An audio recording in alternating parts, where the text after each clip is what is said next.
Hello everyone. कल हमने BSc third year में पेपर थर्ड के अंतर्गत जो टॉपिक डिस्कस किया था मोटिवेशन, आज हम पेपर थर्ड में ही जो टॉपिक स्टार्ट करने जा रहे हैं ओरिएंटेशन। ओरिएंटेशन के बाद हम ये टॉपिक डिस्कस करेंगे टैक्सेस। टैक्सेस डिस्कस करने से पहले ओरिएंटेशन को डिस्कस करते हैं। ओरिएंटेशन पे कभी कभी शॉर्ट नोट भी पूछ लिया जाता है, यानी ओरिएंटेशन पर टिप्पणी लिखिए। बात करते हैं ओरिएंटेशन। इंट्रोडक्शन। पृथ्वी का जैवमंडल जीवन के लिए आवश्यक सुविधाएं प्रदान करता है। मतलब जो जैवमंडल है जिस पर कि हम निवास करते हैं, वो हमारी जितनी भी ज़रूरतें होते हैं बेसिक, उनको पूरा करने का प्रयास करता है। इस पर हमारी सभी ज़रूरतें पूरी होती हैं। हमारी पृथ्वी पर अनेक प्रकार की भौतिक विभिन्नताएं हैं। क्या है? डिफरेंट टाइप की भौतिक विभिन्नताएं हैं, और इन्हीं विभिन्नताओं के साथ साथ एनिमल्स में भी विभिन्न रूप होते हैं। इन्हीं विभिन्नताओं के बेस पर आधार पर एनिमल्स में भी बहुत विभिन्नताएं देखी गई हैं। हर जीव को अपने अस्तित्व के लिए ऑप्टिमम परिस्थितियां खोजना आवश्यक होता है। मतलब जो भी जीव है उसको अपने अस्तित्व के लिए ऑप्टिमम परिस्थितियां खोजना आवश्यक होता है, और भी हमेशा अनफेवरेबल सर्कमस्टेंसेस में अपने आप को बचाना चाहते हैं और अपने बॉडी को ओरिएंट करते हैं। इसी के लिए जंतुओं में नियंत्रित गति होती है। अपने लक्ष्य को पाने के लिए जंतु ओरिएंटेशन से गुजरते हैं। रडल्फ जेंडर के शब्दों में एक्टिव मेंटेनेंस और change in position he orientation behaviour है। ओरिएंटेशन को जानने के लिए सबसे पहले आवश्यकता प्रमुख एक्सिस की जानकारी होती है। एक्सिस लॉन्गिट्यूडनल, ट्रांसवर्सल या डॉर्सोवेंट्रल होते हैं। इनमें से कुछ भी एक्सिस पर बॉडी घूम सकती है।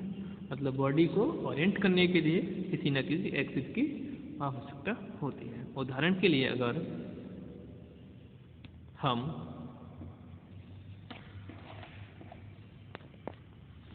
एक फ्लाइंग इंसेक्ट को देखें तो इसमें एंटीरियर सिरे से लेकर पोस्टीरियर सिरे तक गुजरने वाली रेखा लॉन्गिट्यूडनल एक्सिस है। इसी से लीनियर मूवमेंट से आगे या पीछे बढ़ा जा सकता है। यदि इस एक्सिस पर बॉडी रोटेशन करे तो इसे रोलिंग कहते हैं, जो कि एक बेलन के घूमने के समान है। यदि इंसेक्ट के लेटरल अर्थात दाएं व बाएं से गुजरने वाले एक्सिस को देखें तो यह उसका ट्रांसवर्सल एक्सिस होगा। इस पर लीनियर मूवमेंट से बॉडी दाएं व बाएं खिसकेगी, और इस पर रोटेशन किया जाए तो इसे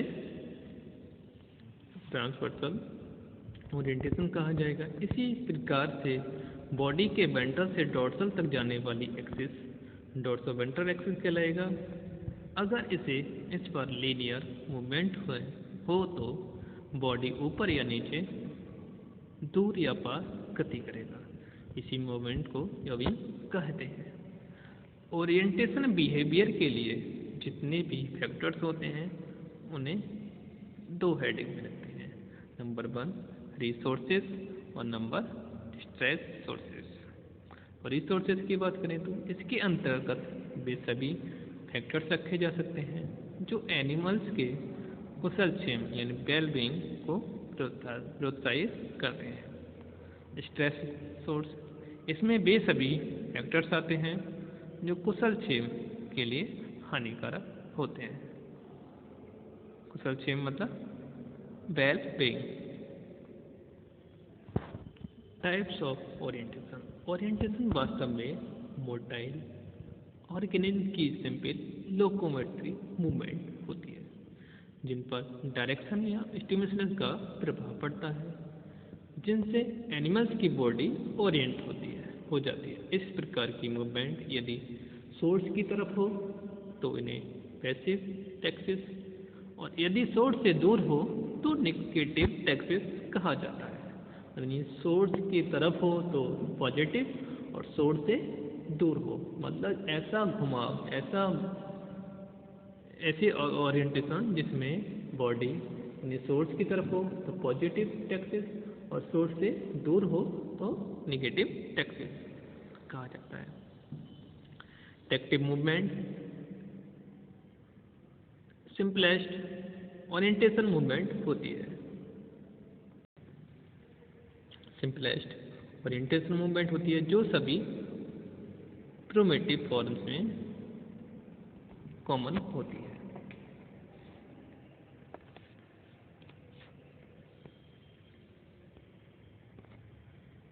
अब बात करते हैं टाइप्स ऑफ टैक्स। टैक्टिव मूवमेंट को क्लासिफाइड करने के दो आधार हैं। Number 1, nature of source stimulus. यानी टैक्सा के टाइप्स की बात करें तो इसके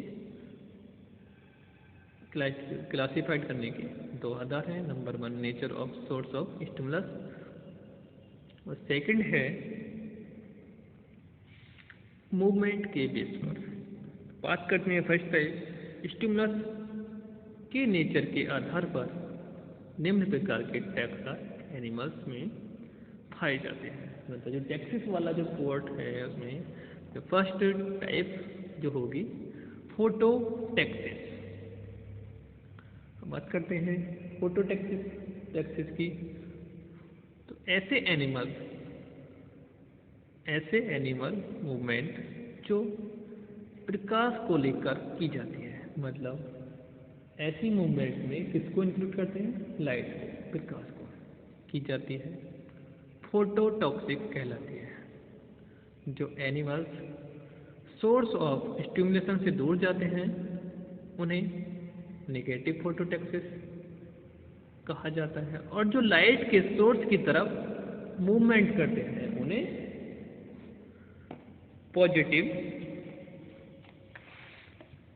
फोटोटैक्सिक कहा जाता है। मतलब ऐसे एनिमल्स जो सूर्य के प्रकाश के प्रति या सूर्य के प्रकाश की तरफ मूवमेंट करें वो पॉजिटिव फोटोटैक्सिस, और जो सूर्य के प्रकाश के विपरीत मूवमेंट करें वो नेगेटिव फोटोटैक्सिस। फॉर एग्जाम्पल इग्लिना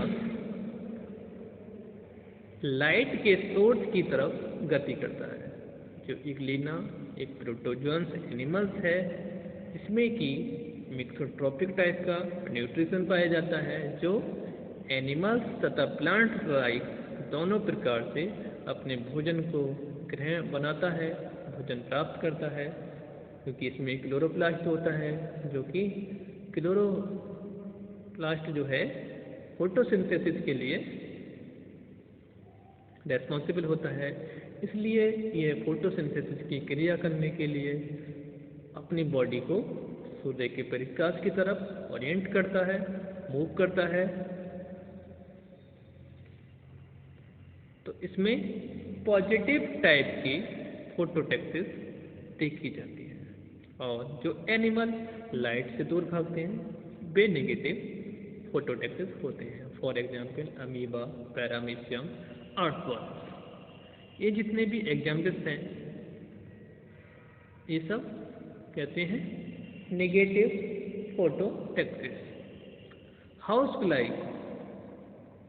जो हाउसफ्लाई घरेलू मक्खी होती है वो कहती है पॉजिटिवली फोटोटैक्सिस होती है, जबकि मॉस्किटो नेगेटिव। आपने देखा होगा जब धूप निकल रही होती है तो मक्खियाँ एकदम आ जाती हैं। तो सूर्य के प्रकाश में मक्खियाँ दिखाई देने लगती हैं, लेकिन जैसे ही ठंडा वाला समय आता है, अंधेरे का समय आता है या रात्रि का समय आता है तो वो छुप जाती हैं। तो किसके प्रति ये पॉजिटिव बिहेवियर शो करती हैं? लाइट के प्रति पॉजिटिव बिहेवियर शो करती हैं, और डार्कनेस में ये नेगेटिव बिहेवियर शो करती है। तो इसमें कैसी फोटोटैक्सिस देखी जाती है? पॉजिटिव फोटोटैक्सिस। सेकंड है मॉस्किटोज। जो मच्छर होते हैं, आपने देखा होगा आपके घर में लाइट जल रही है तो मच्छर कम काटेंगे, आपको कम लगेंगे। जितना सूर्य का प्रकाश होगा मच्छर कम दिखाई देंगे, लेकिन जैसे ही अंधेरा होता है मच्छर काफ़ी दिखने लगते हैं, काफ़ी आने लगते हैं। तो ये लाइट के प्रति कैसे हैं? फोटो नेगेटिव, यानी नेगेटिवली फोटोटैक्सिस होते हैं। अब बात करते हैं सेकेंड टाइप थर्मोटैक्सिक। जैसे कि लाइट का था फोटोटैक्सिक, वैसे ही थर्मो यानी टेम्परेचर से संबंध है, जो टेम्परेचर के प्रति पॉजिटिवनेस दिखाते हो, थर्मोटैक्सिस। इस प्रकार की मूवमेंट टेम्परेचर के कारण होती है। अधिकांश एनिमल्स ऐसे टेम्परेचर में जीवित रह पाते हैं जिससे वह आसानी से सहन करते हैं, यानी ऑप्टिमम टेम्परेचर जो होता है उसको वो आसानी से सहन कर पाएँ। जो एनिमल सहन करने वाली लिमिट से अधिक टेम्परेचर में रखे जाते हैं तो वे उसके प्रति निगेटिव रिस्पॉन्स देते हैं, और इसी प्रकार से यदि उन्हें ऑप्टिमम टेम्परेचर से कम टेम्परेचर में रखा जाए तब भी वह उनका रेस्पॉन्स निगेटिव होता है। फॉर एग्जाम्पल पैरामीशियम 20 से 25 डिग्री सेंटीग्रेड पर टेम्परेचर में ये भली भांति जीवित सह सकता है। अगर इससे ज़्यादा होगा तो भी उसकी डेथ हो जाएगी, और जब उसका कम होगा तो उसकी जो मेटाबॉलिक रिएक्शंस हैं वो कम हो जाएंगी, शॉर्ट हो जाएंगी। तो आज हमने बीएससी थर्ड ईयर में पेपर थर्ड के अंतर्गत ओरिएंटेशन के बाद टाइप्स ऑफ टैक्सा को डिस्कस किया।